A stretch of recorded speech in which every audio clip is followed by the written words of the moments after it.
Hello! Welcome to OJ Studios. Today we have our very first fan-submitted story. Please enjoy Together in Party by Gail Kepler. Together in Party. Written by Gail Kepler. Together in Party. Cap 1. Emily and David's parents were heading to the woods to have an afternoon with friends. Meanwhile, Emily was going to a friend's birthday party, while David would be left alone, watching TV, which made him sad. At one point, Emily wanted to go to her friend's house to show off how beautiful she looked, but she noticed her neighbor a little sad, so she asked him why. While he explained, he got very sad, on the edge of the tears, but his friend hugged him. While she was doing it, she was thinking about how to help him, then she came up with an idea. "David, do you want to go to my friend's birthday party?" she asked with a smile. "But, it's only for girls," he replied sadly. "Don't worry, I have a solution, there is still an hour left for me to come and pick me up for the party, come to my room." David smiled and walked her into her room. There Emily took out from under the bed, a box that she said, "Old clothes." She took out a pink dress and said to him, "I'll dress you like a girl, you'll see that you look beautiful." David hesitated for a moment. "I don't know, I don't think I should, it's just," he was going to continue, but Emily rolled her eyes and interrupted. "Don't worry, it's not like anyone will notice, trust me. I advise her." David thought about it for a second but decided to listen to her. "Well, first, go to the bathroom and put this on, come over and I'll help you with the rest," she told him while she handed him her old blue underwear. Once he got back from the bathroom, Emily already had an outfit on her bed. "First we will put this on you," she pointed to the garment she was holding. "They are called tights, they are very comfortable when it's cold, we all the pretty girls," she paused to point to herself, and David used them. They were white and with a diamond pattern. She helps him put them on, as he had no experience. "Now, this was my favorite dress, but it doesn't fit me anymore, it will fit you perfectly." After lifting him into her dress, she handed her some pink shoes that he put on by himself without problems. She stepped back and admired her progress. I'm missing something, I got it." She took him by the hand and brought him closer to one of her dressers. From there she took out a small pink lipstick, she had gotten it for $1 in a small candy store. "You've done this," she indicated as she has her lips in a circle. He imitated her, allowing her to apply her lipstick.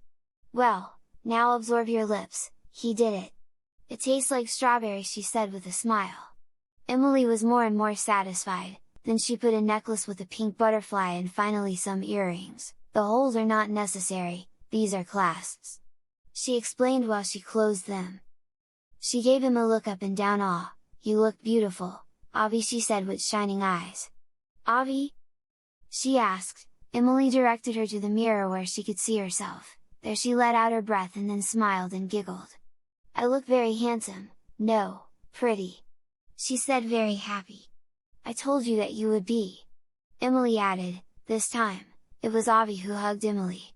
"Thank you for not leaving me alone, I am a lucky boy for have you," she thanked her. "Lucy girl," he corrected. "UPS, maybe a dizzy girl too." They laughed while still hugging each other. Both friends have a pose time in front of the mirror until they heard the doorbell. They went downstairs to meet the birthday girl's aunt, who was picking up the guests. "Hello Daphne, this is Avi, a good friend of mine. Can she come?" She looked a bit surprised at both girls for a few seconds and spoke. "I don't see why not." The three got in the car and talked about things like school, the neighborhood, things Emily invented, which Avi played along. Avi's blood ran cold for a moment when they picked up another girl. She was a classmate of both of them at school. However, she did not recognize him at all. It gave her more confidence and she now was much more animated. After arriving, they went to the living room, where were all the other girls. The typical children's games were about to begin. Emily was with Avi, introducing her and accompanying her, as her best friends.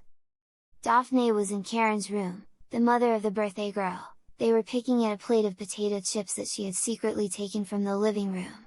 "Fortunately, everything went well without us intervening," Karen said. "David, Sugar Cube, I was your babysitter for years, I would recognize you even if you were a pretty girl," added Daphne. "Being alone watching television is not appropriate for any child, you must be very proud of Emily." Karen smiled as she took another handful of chips. "Of course, I always put my heart into taking care of them," Daphne replied. "Well, now what do we do with this?" Karen asked as they saw an outfitter which was holding a light blue dress with white ribbons and a bow at the waist. Next to him were some black shoes with a flower design, a little note where to donate was right rest in each garment. They both got thoughtful. "His parents are very partying," so explained Daphne, "nothing prevents AVI from coming to Emily's birthday." Karen continued, "They both giggled as they gorged themselves on fries. Together and party!" Cap 2. It was his sister's birthday, and Eduardo was in his room without wanting to go out. He didn't like girlish things, he hated their clothes and things like that, something normal at his age. He was getting bored of being alone in his room that he shared with his sister. At one point he wanted to go to the bathroom, there was one on the same floor where he was, but when he wanted to go he found that his mother was bathing. It was then that he tried to go to the downstairs one. He had to pass in front of where the little girls were playing Put the Tail to the Pony, but he was not noticed by the music and because he did not make any noise. When he arrived he noticed that the knob was hard, so he asked who was inside. "Occupied," he heard one of the guests say. He got angry and went to relieve himself outside. After entering back he wanted to go for a buddy, he saw that there was no more, that put him in a bad mood. While he returned to his room he ran into a girl with a pink dress and blonde hair who was admiring her freshly painted nails. She was talking to a girl in a white dress who seemed to be her friend. Due to her bad luck, they were blocking his path. Instead of being formal and asking them to move away, she gave a very strong push causing them to fall to the ground. He felt panic when he saw that the one in the white dress began to cry from the force of the fall, so he ran to his room. From there he heard a lot of hustle and bustle, like his aunt running to see the situation or the guests pointing out the culprit and asking for an example. In a few minutes his mother entered his room furious at him. "Why did you hit Emily?" she asked in a stern voice. He just looked at the floor and didn't say anything. "I offered you to join the party, but you didn't want to, you preferred to stay playing with your consoles instead of being with your sister," she chided. He explained that the battery ran out. His mother reprimanded him again, took him by the hand and lowered him to where the girls were at the party. There he could see Emily, who was drying her tears. On her right arm she had menthol and a small bruise. Her friend was sitting next to her holding her hand, in a gesture of comfort. They all immediately pointed to him as the perpetrator and began to shove him. "Enough, girls! He is going to apologize for her bad attitude," Aunt Daphne explained. Then, they all began to wait for the apologies that she very reluctantly gave. "Okay, I forgive you," Emily answered without looking at him. That did not make his mother or her aunt happy. They removed him from the place to take a shower. Karen said to her son, "I do not like that you are careless to yourself." He listened and went to bathe. After showering, he only found a pink towel with a flower design. He did not like it, but he did not find the others. When he entered, he found one of the girls who were waiting for him maliciously. This one took out a camera and took a photo of him. He made his face red with shame and tried to cover himself better. They had not seen anything private, but just using a pink towel would have destroyed his reputation as a result. "You are very bad, how dare you hurt my friend like that?" the girl in the pink dress claimed. "You're going to pay for it, I'll make sure this photo spreads throughout your school." He continued to threaten. This nervous, I begged him not to. Wait, don't do it!" The girl smirked wickedly and spoke. "Well then, I have some demands, come in, girls!" After saying that, two of the guests and the birthday girl entered, blocking the entrance. "For being evil, we are going to shame you in front of all of them," accused her sister.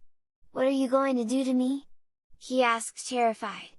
She was thoughtful for a while. "Avi, do you have any ideas?" she asked, but Avi innocently made a gesture that she had no idea. Eliza asked the others in the same answer. "Let me think, oh, I know!" she said as she ran to her dresser and started pulling some of her clothes off. "You hate girlish things, because now you will be one," she said as searched for the clothes. "No, you can't do that to me," he complained, but was immediately interrupted. Do you want this photo to be all over the place?" Avi threatened, pointing at the photo just taken. "What are you girls doing?" Karen asked when she entered suddenly. She had heard a couple of arguing noises, added to the fact that some guests were missing, even the hostess. She decided to go check, finding the scene. "What's happening here?" she asked, something annoyed and intrigued. The birthday girl explained everything, informing his mother who, upon hearing the punishment proposal, she was thoughtful. "Okay, but I'll take care of the first thing." She took his son and a pair of white underwear from the wardrobe and went back to the bathroom. He tried to protest but was ignored. The girls stayed looking for cute and appropriate clothes for the afternoon. So, her mom came back with her brother in white underwear. Everyone except Avi laughed derisively. "He is all yours, girls, or should I say, she is." With that, she left him at the mercy of them, who quickly dragged him away and began to dress him garment by garment. First there were pink woolen pantyhose, then a large light blue dress, whose skirt covered him up to the ankles. It was difficult since he did not stop moving. Then there were little silver strap heels and finally a pearl necklace. They all dragged him up to the front of a mirror where he could be seen. "Oh no!" exclaimed he in horror. "I am not an expert in fashion, but the pearl necklace does not fit." Avi advised. You're right," answered Eliza, the birthday girl dressed as a queen. Seeing herself in the mirror and then seeing her now sister gave her a new idea. She took off the plastic pearl necklace and brought a wig. She tried to escape, but the two guests were holding him. Eliza brought a curly brown wig that she had used to impersonate a fairy tale character at a school recital a few months ago. After forcibly putting it on her new sister, she adjusted some headbands to stay in her place. Now the last detail. She went to another of her drawers and pulled out a tiara. "How can you see, my tiara is made of metal and it is that of a queen, but this one is a plastic one of a princess, kneel her, girls!" They listened and hit her on the legs to bring her to the ground. "Wow, don't you think that's a bit of an exaggeration?" Avi said worriedly. "Hush, the queen will speak," she ordered. "Now, Ellie, I declare you a princess of shame." With that said, she placed the tiara on Ellie, who was in pain on the floor. "Let's all go back downstairs, my party awaits." Eliza's two friends pushed her new sister to take the lead. She tried to slow down on several occasions, but a kick to the calves was enough to make her move forward, added to the 1-inch heels, made keeping herself in balance be one of her priorities. Once at the top of the stands, she began to beg. "Please, this is going to be the most humiliating ever." But Eliza shook her head. "This is what you get for hurting my friends, you embarrassed me in the face of all." Ellie wanted to object, but she decided to go down on her own to avoid tripping. At the foot of the stairs, she covered her face that was already red with shame. "Who is your new friend?" Aunt Daphne asked, while she handed out some tuna sandwiches that she had just prepared. The two friends again held her by her arms, exposing her face to all. "Oh, it's your brother!" shouted Emily before laughing out loud. Everyone followed her, except Avi, who got uncomfortable, agreed before because of the bruise left on her friend. In fact, she did not want to distribute any photos, now she was somewhat uncomfortable. Eliza triumphantly saw the humiliation of her brother. It was also revenge for the times he had bothered her before. The adults only saw with smiles. Ellie was released, but she no longer made sense to cover herself. Now she was very flushed and little scared, posing unconsciously with his hands in her new hair. "Ah, how cute she looks!" Suddenly, some girls took out small cameras and photographed the moment. Trapping in the photo, Ellie red with shame and scared, her sister and her friends smiling, and in the background Avi, who was not expected to be photographed. "Oh no," Emily thought immediately, but in order not to arouse the guests' suspicions, she kept her composure. Together and party, Cap 3. "Well, let's continue with the party," Eliza said and walked to her seat. Ellie, who did not want more embarrassment, decided that she would have to pay attention from now on. She went to the table and tried to sit in one of the chairs. For the moment she could barely balance herself on her heels and sore calves. "This one's reserved," Emily said, preventing Ellie from sitting down. "Sit here?" Daphne said, adjusting a new chair to one side. When everyone was seated at the table, Daphne and Karen continued having a little snack to everyone. Eating felt strange to Avi, now that she had lipstick and that outfit on. Ellie ate in silence as the new sensation of sitting in dress and tights made her feel very different and ashamed, the latter one from the laughter of the others. "Girls, when we're done eating, we'll play the chair game." The news moved all the girls, except the sister of the birthday girl. While they ate, Emily asked some of her classmates to see the photos she took of the girls in the stands. She accepted and handed her the newly printed photo.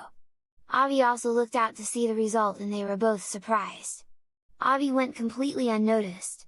No one, except certain adults present, could barely think that she really is a boy. "I certainly did a good job," Emily whispered to Avi. "So, there is no need to worry about any photos," she answered her. Ellie discreetly looked where they were and caught a glimpse of the photo. "I really do look like a girl," she thought as she saw the cute infant standing flushed in the middle of the image that was supposed to be him, or rather herself. When they finished eating, they all moved the table carefully and placed 9 chairs with direction interspersed in a row in the center of the room. Karen prepared the tape recorder and before starting she gave the basic instructions. "I will put on the music, you will have to surround the chairs until the moment the music stops, then you will have to sit in the chair that is closest to you. The one that is left without a position is eliminated and we remove a chair, like this until there is only a winner." Most of them looked excited at the announcement. Whoever wins will win a surprise prize. The girls now squealed with excitement. Karen put on the music and led by Eliza, they circled the chairs very attentive. Ellie was last because by staggering she was slowing down the rest, she wanted to avoid any retaliation from her mother or sister. Emily was already feeling much better so she didn't miss the opportunity to participate. Suddenly the music ended and everyone rushed to sit. Ellie did it with so much force that she felt her calves ache again. A girl who wore a ribbon in her hair was eliminated. Her sad look disappeared when Karen handed her a vanilla cupcake. Consolation prizes for everyone! Daphne guaranteed! The game continued. Ellie now continued trying not to stumble. When the music stopped, she managed to sit down again, leaving out one of the friends who was holding her a few minutes ago. This made her smile. The eliminated, rolled her eyes and accepted the defeat, took his cupcake and sat down to watch the game. Going last presented an advantage for Ellie, who was slowly beginning to take practice in walking with heels and a dress with a wide skirt, and the pain in her calves was disappearing. When the music stopped again, she was the first to sit down. Avi tried to sit down, but another took her place, saw a free chair and ran to it and managed to sit down last second, eliminating Eliza's other henchman. That made the new sister smile again. "Thank you," she said with a smile and gave the eliminated a mocking look. "You can feel the excitement," Karen said while she ate a cupcake and continued the game, so it was 3 more turns, until there were only Eliza, Ellie, Emily, and Avi. By this point, Ellie had almost completely mastered moving around in her outfit. The music played and the girls began to run away. The music stopped, the birthday girl and the girl in pink remained standing, both ran to the free chair. Avi arrived first, but with a short Eliza jump and managed to sit down. Emily was sad to see her friend eliminated. Avi felt a little sad and said, "Win for me." Emmy nodded to her friend. The music started again and the tension was put on the two sisters. The newly formed audience is almost entirely encouraging the birthday girl. She did not look away from her new sister. When the music stopped, her eyes opened when in front of her, Ellie was the first to sit down. Emily had the free chair in front of her. "Very," she said cheerfully, only to see Eliza jump to occupy the spot. "Good," she finished the sentence with a look of satisfaction. The fans exploded in cheers. Emily took the penultimate chair and went to sit next to her friend who handed her a cupcake. "You did it very well," Avi said, comforting her. Now there was only one chair in the middle of the room, both sisters were separated and staring at each other. "May the best win!" shouted Emily with pieces of cupcake in her mouth. The music began for the final meeting and both surrounded the chair without taking their eyes off each other. Eliza began to make spins with the delicacy of a dancer, provoking her sister. The fans, even Emily, supported the birthday girl, only Avi began to encourage Ellie. The music stopped, the birthday girl, who gave the provocative spins, had her back to the chair, her sister was face to face with the chair. "Oh no!" Ellie rushed to take the position. An expectant silence was made in that second. Right in front of her medal, her little heel betrayed her. Losing her balance, Eliza, taking another leap, managed to land on the chair. there she crossed her legs and made a triumphant pose. The fans shouted with excitement and congratulated her. They passed ignoring her sister, who was left defeated on the floor. There she saw a hand reaching out to her. It was Avi. She took it and was helped up. "Thank you." Avi smiled and nodded. She had a lot of empathy for Ellie. No one deserved to be humiliated in any way. Ellie felt a warmth in her chest when she saw that one of the guests was good to her. It would be very cool to feed her sister and her own birthday as a revenge for this humiliation, but maybe revenge is what Ellie wants. "Congratulations, my girl, you are a complete gymnast," praised her mother. "Those ballet classes last summer were so worth it." Eliza made a triumphant face, this time giving her sister a quizzical look. "You did well too," Emily said, putting her hand on her shoulder. "Now the surprise prize," Daphne said, holding a yellow wrapped box. The winner took it and opened it very excited. Inside it she found a secret diary with the theme of the Jordan brothers, which lately was very fashionable among girls her age. "How beautiful! I always wanted one!" she screamed as everyone congratulated her again. "Well, girls, the party goes on! The party is over. Volume 1, Cap 4. It was already late afternoon, the sky was beginning to take on an orange hue. Meanwhile, in one of the houses in the neighborhood, a group of females were gathered to celebrate the birthday of one of the little ones. The next activity was the last of the day. It was the division of the cake. Between all of them they rearranged the tables and chairs in the center. Daphne came from the kitchen with a vanilla cake, a number 11 and melon-colored numbers of shema along with some letters that wished happy birthday. "Pose for photo, girls!" Karen said as she brought a large camera, of much better quality than the ones the girls brought.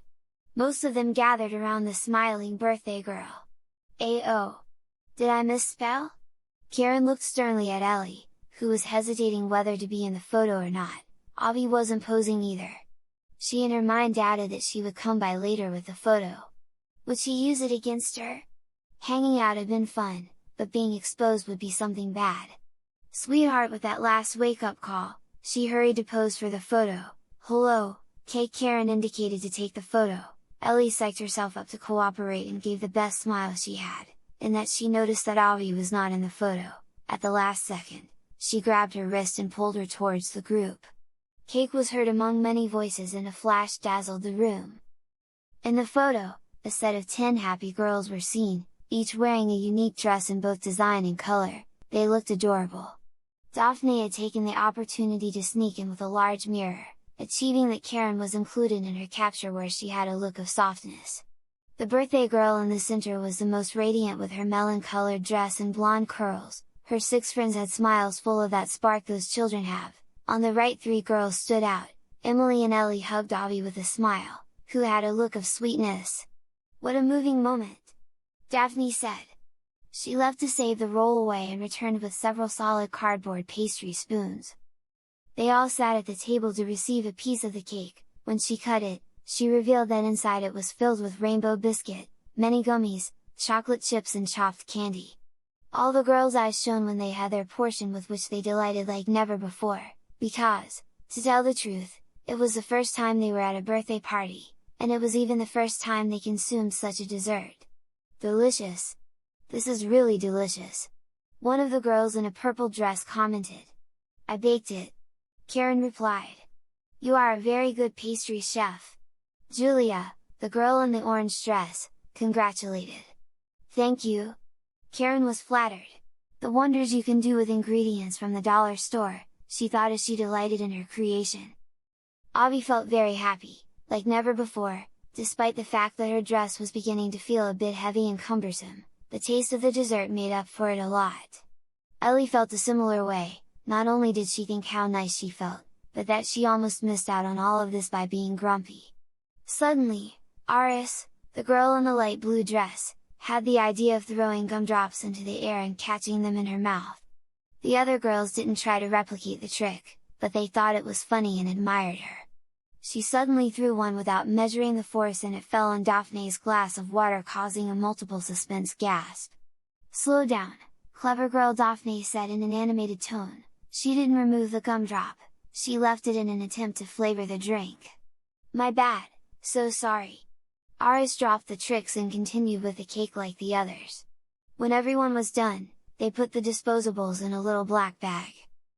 "Alright childrens, sun's light is out and it seems that the party is over, but don't worry, I'll drop you off at your homes," Daphne said. "You can still chat some more."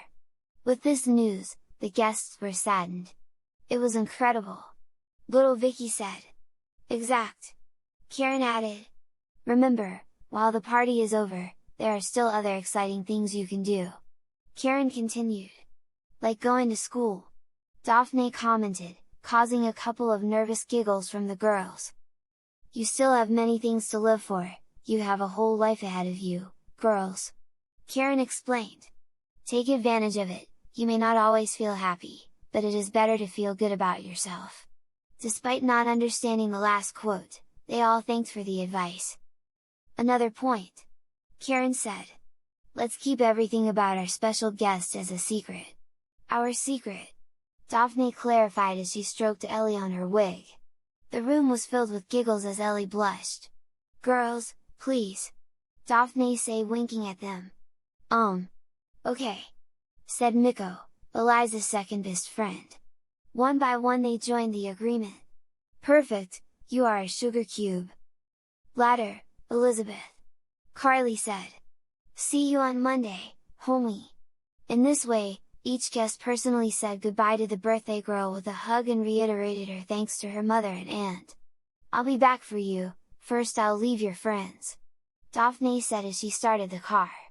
There the girls from the car with those who were at the door of the house said goodbye to each other. 6 stayed with Karen, Eliza, Emily, Linda, Miko, Ellie, and Avi. They stayed chatting in the living room after helping the mother of the family to order the already little mess they had left behind. "Thanks, girls," Karen said as she sat down to look through a fashion magazine. Eliza tried to imitate her. For some reason, among the 6 girls, it became a little competition for who could imitate her better, which Eliza won. No one imitated a mother better than her own daughter. The girls continued talking in a moderate voice about what they would do tomorrow or the day after. "Classes will start next month. We can finally see each other normally again," Miko commented. "Yes, I have been told that the new uniforms are prettier," Elizabeth continued. "Oh, yes, my mom works with the school, I helped her organize the new uniforms, just arrived from the capital," Emily commented. They studied in a public school, through a government program. All the students received 3 sets of the uniform, 2 of the usual ones and 1 of physical education. They were not very elaborate or the prettiest, but they were a great help for the families of the students. "Oh, Avi! What school do you go to? I've never seen you before?" Linda asked. "The party is over Volume 2, Cap 5, the end." He didn't know what to answer, a false step could be fatal. "In the school on the mountain," Emily spoke, although that seemed to satisfy her doubt. She was already putting together a master story to cover up for her friend if it became necessary. "The school on the mountain? Which they closed this year because of the witch," Ellie spoke, who came out of the trance she was in as she felt the strange but pleasant sensation of crossing her legs in her nice outfit. "Oh yeah, I heard that too," Miko said. "A witch who lurked in the bathrooms and dragged all the unsuspecting girls down the toilet," the black girl said with some terror. "They say that she lured them with sweets or asking have you seen my daughter? And then sass." Avi barely managed to stifle a cry in shock. "Did you ever see her?" Elizabeth asked. "Oh! Yes, was very scary, she almost caught me once," she replied, making an effort to improvise a story. "How did you survive?" asked the trio of friends. Emily was about to say something helpful, but Avi spoke faster. "One of my classmates helped me, a good boy." Everyone was surprised, even Karen, who was listening to everything, raised an eyebrow. "But the Martina Valley School is only for girls." Avi put an empty face. The Martina Valley School, despite its ironic name, was a government school located on one of the mountains that bordered the city. Back then it was not considered moral for young men and women to have such direct interactions, so there were schools separated by gender. Although the government changed its educational system to mix decades ago, Martina of Valley continue to be just for girls? This. Avi tried to think quickly. It was. I mean Max, the watchdog. She started with her newly created story. To scare away the evil witch, they brought a very strong but friendly dog, so we considered him a companion. That moved them a lot. They were about to ask him more questions until Daphne arrived. Saved by the bell, thought Emily. Wow, I see them concentrated. What were they talking about? She asks while she went to get some water. The witch said the four in unison. Witch? Ah yes. Daphne was confused until she realized they were talking about the Wicked Witch of the Baths. Bo, have you seen my eyes? Boo, she said as she did ghost mimics and started laughing with the other adult present.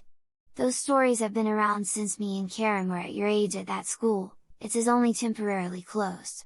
She commented them. Yes, they are doing renovations because you know, it is a very old school.